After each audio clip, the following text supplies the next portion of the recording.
Is it a safety issue or an issue with the safety? In this video, we're going to discuss the recently found issues with the brand new Taurus G3C. What's up everyone? Welcome Squad and welcome to Slav Guns. I'm glad to have you here. About a week ago, I was browsing online and I saw a message on Facebook that led to a video. It was titled "A Major Safety Issue with the brand new Taurus G3C." About 3 weeks ago, I did a video on the Taurus G2C, and it just so happens that I also have the brand new Taurus G3C. The first thing that popped up to mind was, oh dear God, please don't let the gun go off by looking at it the wrong way.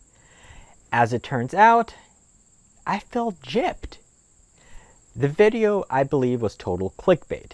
But before we dive into that, let's discuss the actual issue. As it turns out, the Taurus G3C, it was discovered that with the safety engaged, the gun can still go off. Well, how do you ask that? Let me drop the mag, rack the slide. Let's say there's a round in the chamber, you put the safety on. Well, I'm pulling the trigger all day long and the gun is not going to go off. As it turns out, the safety, as you're pulling the trigger, the safety can, at a certain point, be engaged. Nope, didn't happen that time. So as it turns out, what you can actually do is, as you're pulling the trigger, at a certain point, the safety can be slightly engaged, which you can see here. At this point, you might think that the safety is actually engaged, and at this point, you can still pull the trigger. So of course, this basically led some people, especially Taurus haters, to say, hey, look, the gun is completely unsafe. The reality of the situation is, the safety is never completely engaged as it's still not in a full upright position. So I guess we can reproduce the issue. The biggest question mark comes up is, well, is it really a major safety issue? Now, if we remember basic gun rules, if you don't want the gun to go off, don't pull the trigger. The one thing that I would understand if you had like prior issues, which was, let's say for example, old Taurus, I believe is the PT-24-7s, that if you shake the gun hard enough, the striker would get loose and it would actually fire. Safety issue. SIG P320s not being drop safe. Safety issue.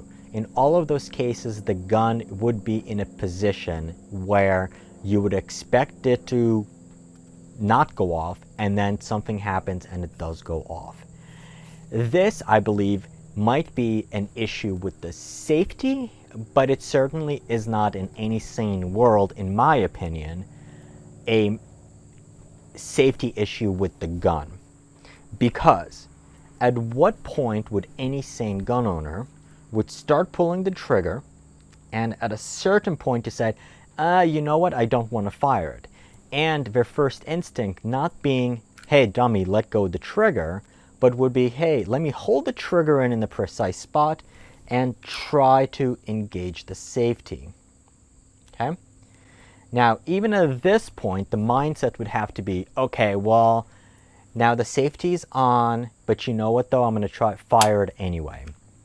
That would be the only condition and reasons how the gun can possibly go off. As we know though, the safety was never engaged to begin with.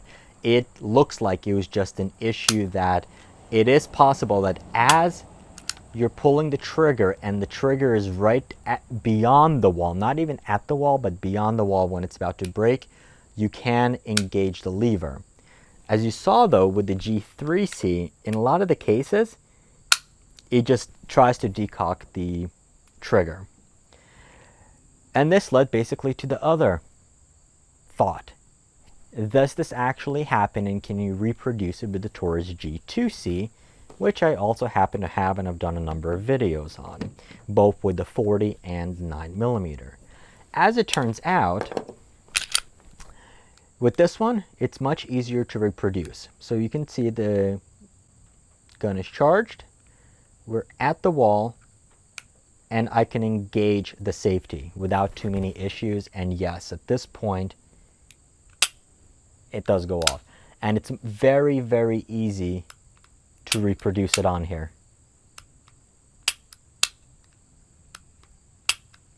So there are probably hundreds of thousands, possibly a million or so of these varieties of the G2C that have been out already. I have yet to hear an issue of this being an actual issue in reality. Really, the big point is, unless you want to pull the trigger, keep your damn finger out of it. I do believe probably they did redesign it. Now, I did reach out to Taurus, and I'm waiting for a response. But I do believe with the G3C, simply because it's much tougher to reproduce it on here. There we go. It is tougher to, when I was playing around with the Homie, it was tougher to reproduce that on here. And with the scaled up Taurus G3, it was much more difficult than that. I think I was able to reproduce it at least one time. So, is this a safety issue? Well, I guess let me rephrase that. Is this an issue with the safety? Yeah, probably.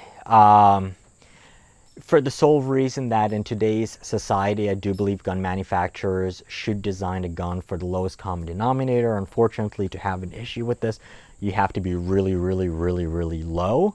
But it is there. And possibly if there was some way, I haven't tried it with other guns, but like I said, if I had my 1911 with me, I would try it with that, and I would try it with some CZs to see if it also happens with other firearms. However, if this can be removed, I think that would be a big plus. Now, is this an actual safety issue? And is it worth a recall? Honestly, no. Because it's, once again, you have, the only way that this would go bad is if you're breaking every other rule of firearm safety. At any point in time, like I said, even if the gun is in this position and you believe that the safety is engaged, the gun is not going off unless you actually pull the trigger. And even if that happens, while you're pulling the trigger, you should expect to be there. I don't know any sane person who would engage the safety and try to pull the trigger. If you're trying to play or you're trying to be silly, I guess so, but still that's bad gun safety. So that's my take on the major safety issue with the Taurus G3C. And I will have a complete review on the brand new Taurus G3C along with the G3, which is the full-size variant of this gun, over the next couple of weeks or so. Definitely looking forward to that. So let me know what you think. I know this is definitely not one of my typical type of videos. However, when I saw it, I knew I wanted to make a response to kind of get the conversation going. And I know there's people that are going to be on both sides of the fence. I'm not a Taurus fanboy by any means. I've had issues with some Taurus guns in the past. I've had Taurus guns that have been really, really good. But there's definitely one thing I can say about the Taurus G2C and what looks like with the G3C. At the price point that these firearms are at, they're much better than your entry level, let's say High Points or other Saturday Night Specials. And they are going to be a generally safe firearm, and it's going to be reliable. And keep in mind, a Taurus on a nightstand is significantly better than a SIG on layaway. So I hope you enjoyed the video. Let me know what you think in the comments below, whether you agree or disagree. And let me know if you're looking forward to the complete reviews on these guns. As always, I appreciate you watching. Hit the like button if you learned something new. Share the video with your friends. Keep the conversation going. And make sure you're subscribed to get the notifications as soon as those review videos are out, or our ongoing precision rifle series. Thank you for watching, keep on squatting, and I'll see you next time.